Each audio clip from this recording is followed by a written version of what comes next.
নমস্কার, শুভ সকাল। আশা করি আপনারা সকলে খুব ভালো আছেন, আমরাও ভালো আছি। আজ সকাল থেকে বৃষ্টি পড়ছে, আজ বৃষ্টি ছাড়ছেই না। কাল যদি বা ছাতা নিয়ে একটু বেরোতে পেরেছিলাম বাগানের দিকে, কিন্তু আজ কোনো মতেই বেরোতে পারছি না। আর সকাল থেকে কারেন্টও নেই, রান্নাঘরে রান্নাও করতে পারছি না, জানালা খুললে প্রচণ্ড ঝিট ঢুকছে। সে কারণে আমি আমাদের ছোট্ট বেলকনিটা, পেছন দিকে যে বেলকনিটা আছে, ওখানে আমি একটু রান্না করে নেব। চলুন, আশা করি আপনাদের ভালো লাগবে। ঝড় বৃষ্টি যেদিন থেকেই শুরু হয়েছে, বর বলছে খিচুড়ি বানাও, কিন্তু বাড়িতে সেরকম সবজি ছিল না। আর খিচুড়ি বানাতে তো অনেক সবজি লাগে। এত বৃষ্টির কারণে দোকানপাট সব কিছুই বন্ধ ছিল। আজ দোকানপাট খুলেছে, তাই বৃষ্টিতে ভিজেই এই সবজিগুলো নিয়ে এসেছে। আমি আজ খিচুড়ি বানাবো। সবজিগুলোর সঙ্গে নিয়ে এসেছে সর্ষের তেল এবং মুগ ডাল। আমার মুগ ডালটা শেষ হয়ে গেছিলো, আর সর্ষের তেলটাও প্রায় শেষের দিক। খিচুড়ি বানাতে নিয়ে নিয়েছি মুসুর ডাল, বরবটি, মুগ ডাল আর ছোলার ডাল। এই চারটে ডালই আমি নিয়েছিলাম। এখানে বাঁধাকপি কেটে নিয়েছি, টমেটোও কেটে নিয়েছি, আর বরবটি শুটিও কেটে নিয়েছি।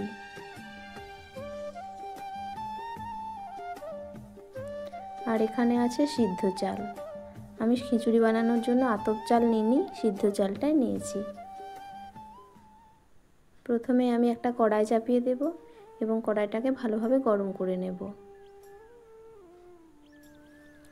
কড়াইটা আমার গরম হয়ে গেলে মুগ ডালটা ভালোভাবে ভেজে নেব। দেখুন, আমি মুগ ডালটা ভেজে নিচ্ছি, একটু লাল লাল করেই ভেজে নেব। মুগ ডাল ভেজে নিলে সুন্দর একটা স্মেল বের হয়, সেটা ভীষণ ভালো লাগে খিচুড়ির সাথে।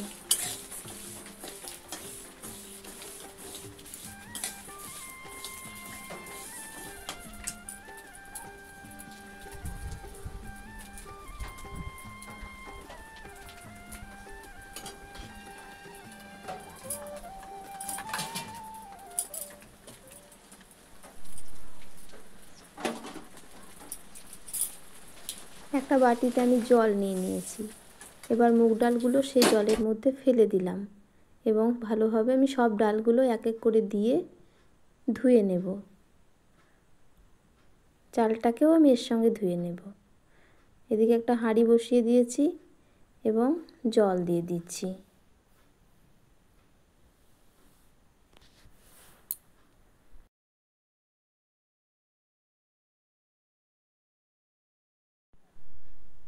সমস্ত ডালগুলো এই জলটার মধ্যে দিয়ে একসাথে ধুয়ে নেব। চালটাও এর মধ্যে দিয়ে দেব, ভালোভাবে কচলে ধুয়ে নেব, ভীষণ নোংরা বের হয়।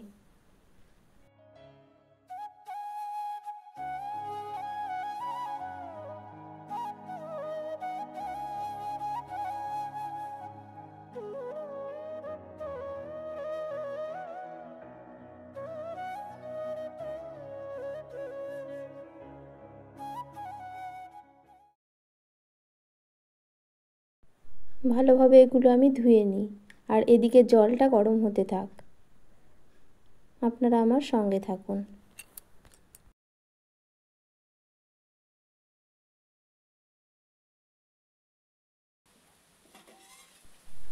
চাল ডাল আমার ভালোভাবে ধোয়া হয়ে গেছে, আর জলটাও মোটামুটি গরম হয়ে গেছে। এই অবস্থায় আমি চাল এবং ডালটা জলের মধ্যে দিয়ে দেব।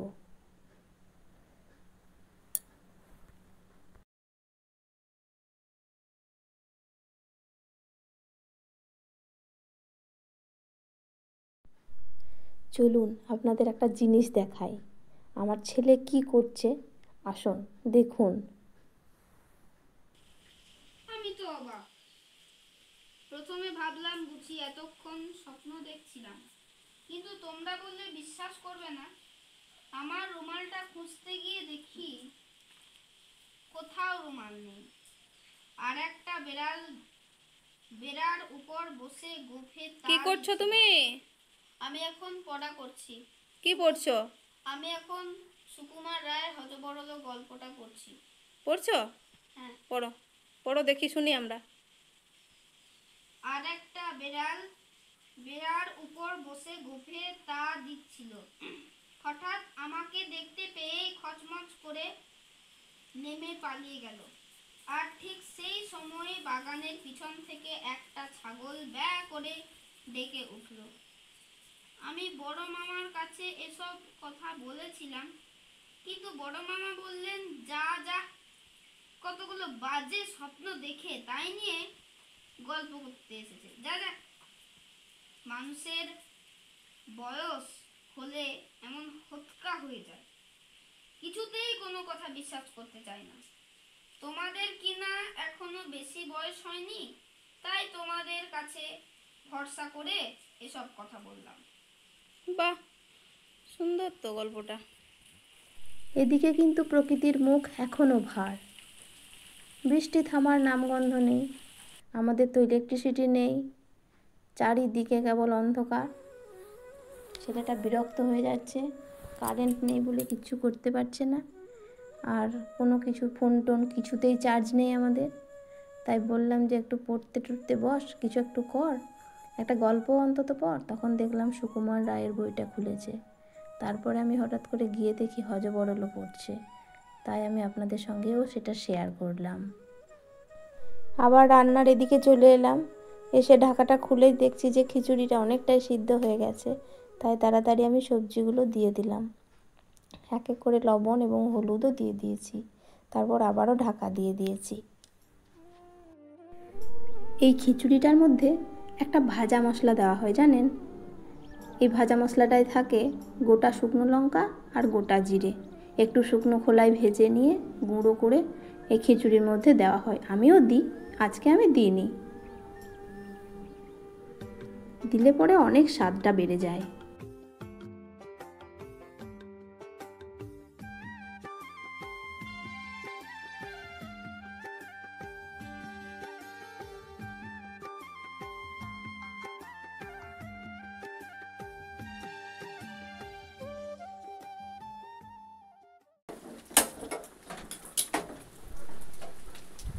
এদিকে খিচুড়িতে দেওয়ার জন্য আমি সর্ষের তেলের ওপরে জিরে, পাঁচফোড়ন, লঙ্কা, আদা বাটা আর জিরে বাটা দিয়ে একটা মশলা বানিয়ে নিয়েছি।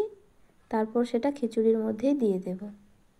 এখন আবার ছেলে এসেছিল আমাকে বলতে যে মা, খিচুড়িটা কেন রান্না করছো? ওটা তো রাতে রান্না করলেই হতো, কারণ ওর খিচুড়ি খেতে একদম পছন্দ নয়। আর আমি একটু চিকেন করব বলেছি, ওর বাবা রিকোয়েস্ট করেছে আমাকে যে খিচুড়ি আর চিকেন খাবো, একটু বানিয়ে দাও। কিন্তু খিচুড়িটা যখন থেকে দেখেছে চিকেনের সঙ্গে হচ্ছে, তখন আর কিন্তু খেতে চাইছে না। ও ভাত ভীষণ পছন্দ করে, তাই বললাম যে চিকেন রেখে দেবো রাতের জন্য, তুই একটু ভাত দিয়ে খেয়ে নিস, আমি রাতে ভাত করে দেবো তোকে। চলুন, মশলার মধ্যে আমি একটু হলুদ গুঁড়ো দিয়ে দিই। হলুদ গুঁড়ো দিলে আর ছিটিয়ে ছিটিয়ে চারিদিকে পড়বে না। হলুদ গুঁড়ো দেওয়ার সঙ্গে সঙ্গে ছেটানো বন্ধ হয়ে গেল। আমি যখন থেকে আদা বাটাটা তেলের মধ্যে দিয়েছি, তখন থেকেই দেখছি চারিদিকে ছিটিয়ে পড়ছে, ওভেনটাও নোংরা হচ্ছে আর আমার হাতেও পাচ্ছে। এবার আমি একটু জিরে বাটা দিয়ে দিলাম, একটু নাড়াচাড়া করে মশলাটা রেডি হয়ে গেল। খিচুড়ির মধ্যে আমি দিয়ে দিলাম, একটু নাড়াচাড়া করে নেব।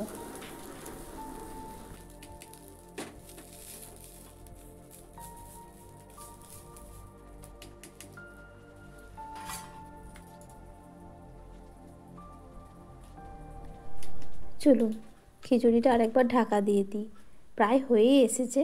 এদিকে আমি চিকেনটা একটু বানিয়ে নেব। দেখুন আমি কি করে চিকেনটা বানাচ্ছি। চিকেনের আর ঝোল করব না, আজ চিকেন কষা করব। আমি কিভাবে চিকেনটা বানাচ্ছি আপনারা দেখতে থাকুন।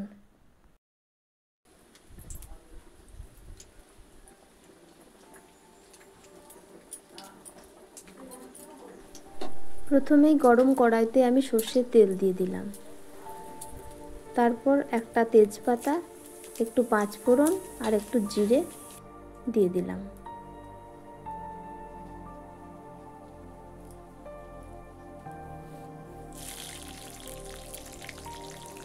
এটা হয়ে গেলে আমি কাঁচা লঙ্কা দিয়ে দিলাম কয়েকটা।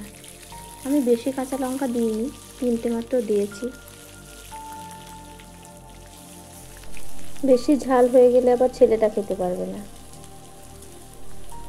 এরপর আমি রসুন বাটা দিয়ে দিলাম, এটা আমি লাল লাল করে ভেজে নেব।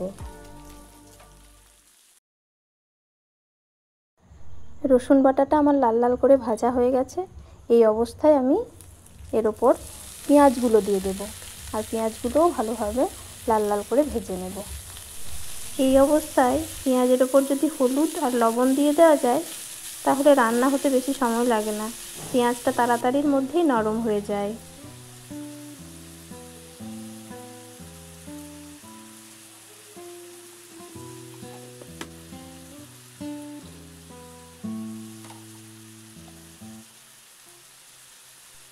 পেঁয়াজটা একটু নাড়াচাড়া করার পর লবণ আর হলুদ গুঁড়ো আমি দিয়ে দিলাম। সমস্ত লবণ আমি একসাথেই দিয়ে দিলাম পরিমাণ মতো, চিকেনে আর লবণ দেব না, এই লবণটাতেই হয়ে যাবে।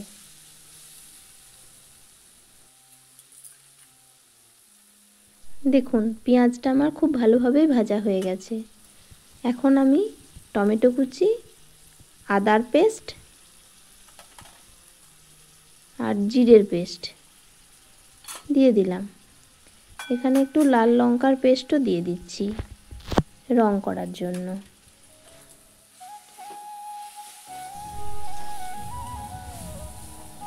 দেখুন কি সুন্দর রং হয়েছে।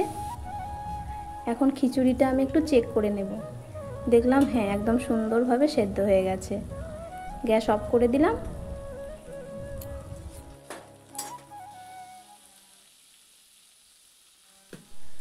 এদিকে আমার খিচুড়িটা দেখুন রেডি হয়ে গেছে। আর এই যে আলুটা দেখতে পাচ্ছেন, এটা আমি চিকেনে দেব, তাই একটু তেলের ওপর হলুদ এবং লবণ দিয়ে ভালোভাবে ভেজে নেব। চিকেনে আলু দিলে কিন্তু বেশ ভালো লাগে। এখানকার জায়গাটা কিন্তু অনেকটাই কম, আমার বসতে ভীষণ অসুবিধা হচ্ছে। তারপর আবার ভেতর থেকে সমস্ত জিনিসপত্র নিয়ে এসে রান্না করতে হচ্ছে। তবে রান্নাঘরে তো কোনো মতেই রান্না করাই যেত না। কী করে এবার রান্না করব বলুন? রান্নাঘরে তো জানালা খুলতে পারছি না, প্রচণ্ড ঝিট ঢুকছে আর কারেন্ট নেই। আর এই দিকটায় অবশ্য ঝিটটা একটু কম। চিকেনটা আমার ধুয়ে রাখা ছিল, কড়াইতে মশলার মধ্যে চিকেনটা এখন আমি দিয়ে দিচ্ছি। এরপর ভালোভাবে কষাতে থাকবো আর ওইদিকে আলুটাও ভাজা হতে থাকুক।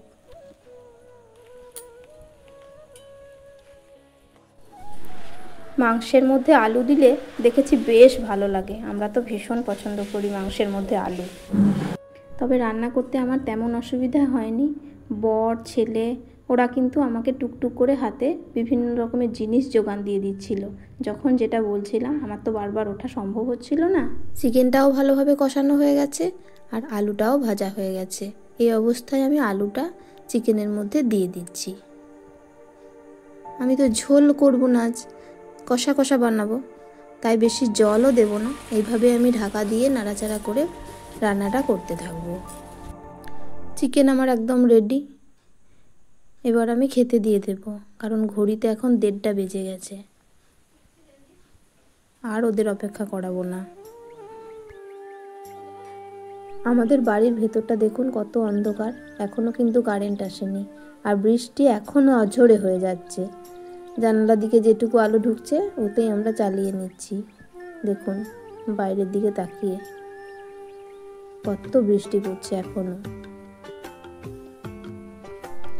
তবে শুনছি বিকালের দিকে নাকি ঝড় বৃষ্টি থেমে যাবে, আবহাওয়ার একটু উন্নতি হবে।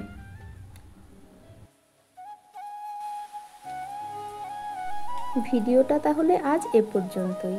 খুব তাড়াতাড়ি দেখা হবে নতুন একটা ভিডিওতে। আর ভিডিওটা যদি আপনাদের ভালো লেগে থাকে তাহলে একটা কমেন্ট করে অবশ্যই জানাবেন, কারণ আপনার একটা কমেন্ট আমাকে নতুন একটা ভিডিও বানাতে উৎসাহিত করবে। আপনারা ভালো থাকবেন, সুস্থ থাকবেন, সাবধানে থাকবেন। ধন্যবাদ।